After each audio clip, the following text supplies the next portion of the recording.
What's going on, everybody? I am the Entertainist and welcome back. So I know it's been a while since I posted a video. I haven't really been keeping up on my channel. I've had a lot of things going on in my personal life lately, family things with work. I've just been very busy, haven't really had the time to do this, and also, keeping up on the podcast, You Were Sayin, with, Strats and Rain and, all those guys. So yeah, I've been very busy, but I have had time to watch some of the new movies that have been out.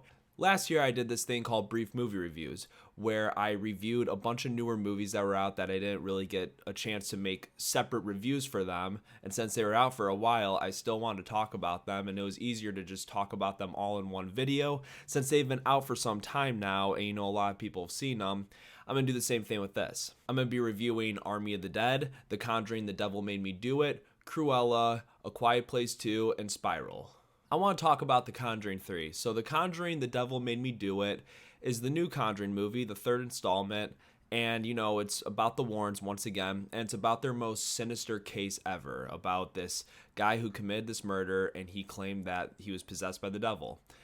And this movie wasn't directed by James Wan, so I was a little eerie getting into it because James Wan did a phenomenal job with the other two. I love the first two Conjuring movies. They are two very creepy and scary movies, and they're well written and they're well directed, well put together. I love it. I love a good, well crafted horror movie that it can actually really spook me. And that's exactly what both of those movies did. So with this third one, I thought, oh, now that there's a third one, what are they going to do? Honestly, with the director, and I know he did The Curse of La Llorona. I haven't seen that movie. I didn't see it because it looked like another horror movie. But, I love the Conjuring movies. I did not like this one at all. I hated it. I thought it was terrible. I thought it was a smack in the face to the other two movies. Yeah, I know you can say, like, oh, it's more of a thriller, a, drama thriller trying to figure it out. I don't want that with a Conjuring movie. That's not what the other two were, so why should we make this one any different? This one felt like cheap tactics. It felt kind of B-rated almost. You could tell that, like, this guy wasn't carrying on what James Wan did. I know he's a different director. He's going to have his own style, but I wish James Wan was put on board for this instead, because this movie really felt like a smack in the face to the rest of the franchise. It felt like all the other movies in that universe, like The Nun and Annabelle. You see everything coming, and then this bad CGI horror. And I could tell that at the very beginning when they're doing this exorcism on this little boy, and he's doing these weird, like, twists and turns, and it's supposed to be scary. And I'm like, no, you're not fooling me. So I really hated The Conjuring, The Devil Made Me Do It, and I'm going to give it a 1 out of 5 stars. Next on the list, I'm going to talk about Spiral from the Book of Saw. I was actually kind of looking forward to this movie when it came out. It seemed like it was going more in the direction of how the first one was, where this one is more of a mystery. It's not really about, like, how is this person going to die and all, the torture porn, that's what they like to call it. And I really like when comedic actors do serious things. You guys know that. When I reviewed Uncut Gems, that's what I said. And I love that movie, and I love Adam Sandler in that movie. I love when comedic actors do that. Same with Jim Carrey of Eternal Sunshine of the Spotless Mind and The Truman Show. So I was excited to see Chris Rock take on more of a serious role. He was all right in it, but the script wasn't all that. I thought this was kind of a flat movie. It was all right. I saw two of my friends. They hated it. I don't blame them for hating it. I understand why. I didn't hate it. It is more of a forgettable movie in general, and definitely in the Saw series. I kind of respected that they were going in more of the direction of the first one. It just didn't really reach to that height, nor did I think it was going to. And, I thought the ending was pretty fucking crazy. I'm not going to spoil it. I know it's been out for a little bit, but I'm still not going to spoil anything. But, overall, I don't know. It was all right. I don't think it was good enough to reboot the Saw series. I think they should just lay it to rest and come out with something new. I'm going to give Spiral 2.5 out of 5 stars. Next, I'm going to talk about Cruella. Cruella starring Emma Stone. It's the origin story of Cruella de Vil. I was looking forward to this because, as much as the Disney live-action remakes are mediocre for the most part, some are really good. Jungle Book was awesome, and I actually really like Beauty and the Beast. Whereas, like, Lion King was, like, a flat version of the original one. And I know I didn't say that in my review, but for that movie.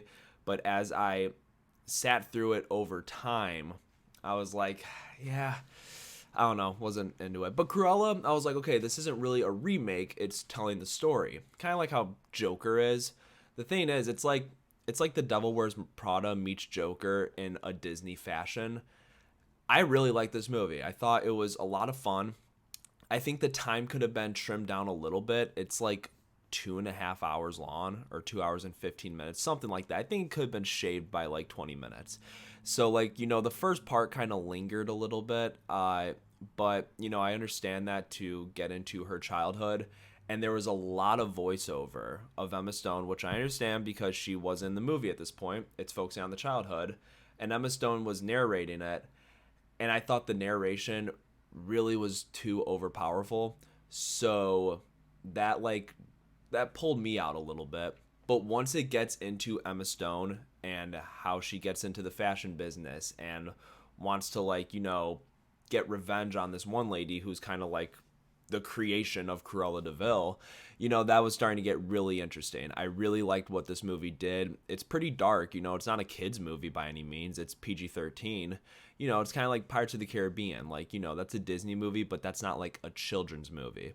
So I really liked Cruella overall. The soundtrack's awesome. The production design, the directing. Emma Stone was amazing in it, and Emma Thompson. They're both really good in this movie, and apparently there's going to be a sequel.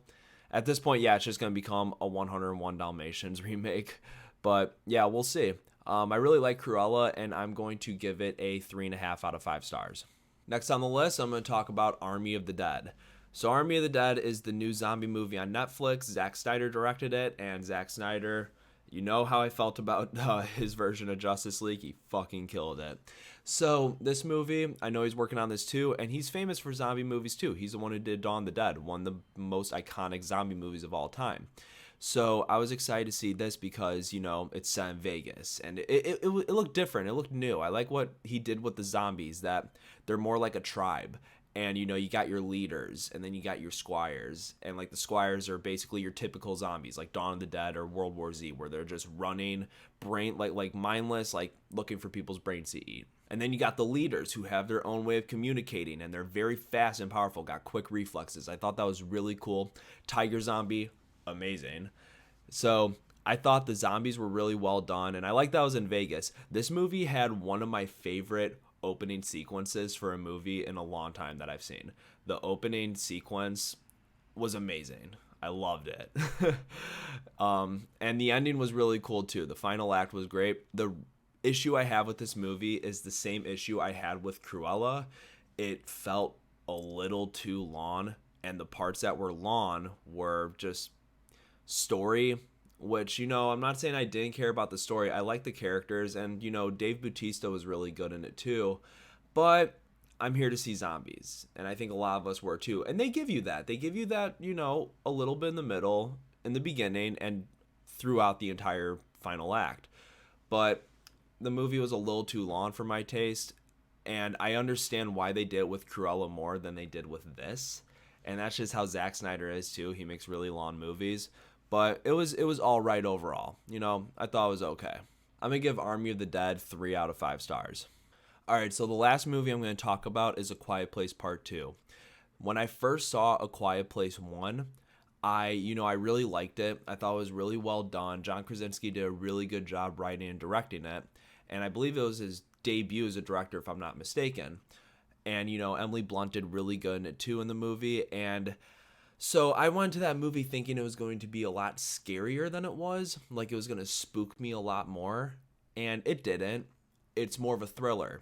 Not that takes anything away from the movie itself. I just thought it was going to be more of a horror movie. It's more of a thriller, which is fine. But it made me not say, oh my God, this movie was amazing. Just because I went into it with different expectations. So with A Quiet Place Part 2, I went into it with the expectations I should be going into it. Okay, this is a sequel of the first one. I went to the first one thinking it was going to be more horror. This is going to be more of a thriller. This movie fucking blew me away in every way, shape, and form. I loved it so fucking much. I thought it was better than the first one. And it's rare when I like a sequel more than the first one. It picks up right after where the first one left off. And also the opening sequence. Okay, I know I said Army of the Dead had a really good opening sequence. I meant like as far as like credits go, they had that really well done. But the opening scene of this movie, the first 10 minutes was awesome. And in my opinion, the best part of this movie. And there's just a lot of clever things John Krasinski did behind the camera. I like how you have the daughter that's deaf, and when it shows her with the camera work, it shows things in her perspective a little bit. And with that being said, you don't really hear everything. Like, everything's muffled because she's deaf, so you have in her perspective. Then John Krasinski like ran up in the beginning. This is in the trailer, by the way, so it's not spoiling that he's in the movie. And it's, taking place during the first day of whatever's of like the aliens being there. And when he goes and runs and like taps her on the shoulder, then you hear the sound again. It goes back into his perspective. I thought that was awesome. Really well done. Like, that was well done with directing. As far as A Quiet Place 3, I'm not sure about that, but this movie was amazing. Cillian Murphy was awesome in it too. It had just a lot more to do in this one than the first one did. And like I said, not trying to take anything away from the first one, but I'm not even saying like, oh, he improved, he learned his lesson. No, he did a great job continuing the story and exploring more into that world and how other people are dealing with this issue too. It was just great. I loved it, and I thought the ending was really good too. The ending shot, everyone brought their A game performance-wise, and John Krasinski did a great job with directing. Yeah, this was by far one of my favorite movies of the year so far. And I'm going to give A Quiet Place Part 2 4.5 out of 5 stars. So I am caught up with the movies I have seen now, the ones I really want to talk about. Some disappointments and then a lot I have to praise for. And, now I'm just waiting for Black Widow and Spider-Man No Way Home. And we got some coming out still. I'm going to do my best to keep back on track with this channel now that, as you can see, I have my own place now. I'm in a new setting. Hey, I have my own place. It's pretty good. Been busy with that too. I'm starting, to like calm down with some things. Things are, starting to smooth out a little bit. So I should be able to keep up on this channel more and have more content for you guys to watch. And don't forget, I'm in that podcast, You Were Sayin, with Astrats and Rain and Star-Lord and our friend TJ. You should definitely go check us out. We have 4 episodes out right now. I will leave a link to the YouTube channel where you can watch past episodes and highlights in the description below. And always don't forget, like and subscribe if you enjoyed this video, and I will see you all in the next video. Peace.